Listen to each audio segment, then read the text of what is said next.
Hello बच्चों, let's read this question. The question is streptomycin is specific against and the options are typhoid, tuberculosis, malaria and whooping cough.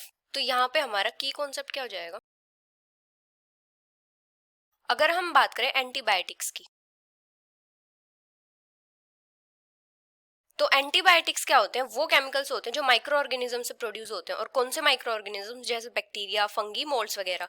और ये क्या करते हैं? जो दूसरे माइक्रो ऑर्गेनिजम्स होते हैं जो ह्यूमन और एनिमल बॉडी में इन्फेक्शियस डिजीज कॉज करते हैं, उनकी ग्रोथ को इनहिबिट करते हैं या फिर उनको डिस्ट्रॉय करते हैं। Chemicals produced by microorganisms.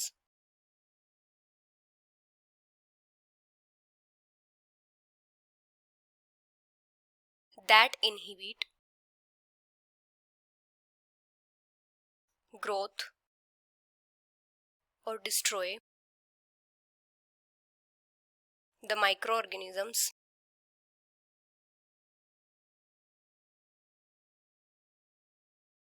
causing infectious diseases.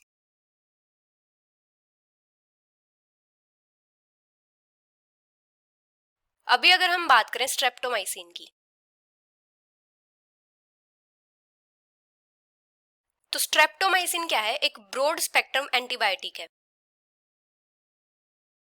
Broad spectrum antibiotic. और ये कहाँ पे यूज होता है? For the treatment of tuberculosis and pneumonia. For treatment of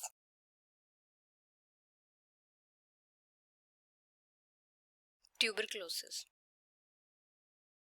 and pneumonia वगैरह। तो जो स्ट्रेप्टोमाइसिन होगा ये किसके अगेंस्ट स्पेसिफिक है? ट्यूबरक्लोसिस के अगेंस्ट। टाइफाइड को ट्रीट करते हैं क्लोरोमाइसिटिन से और मलेरिया के लिए यूज होता है क्विनीन।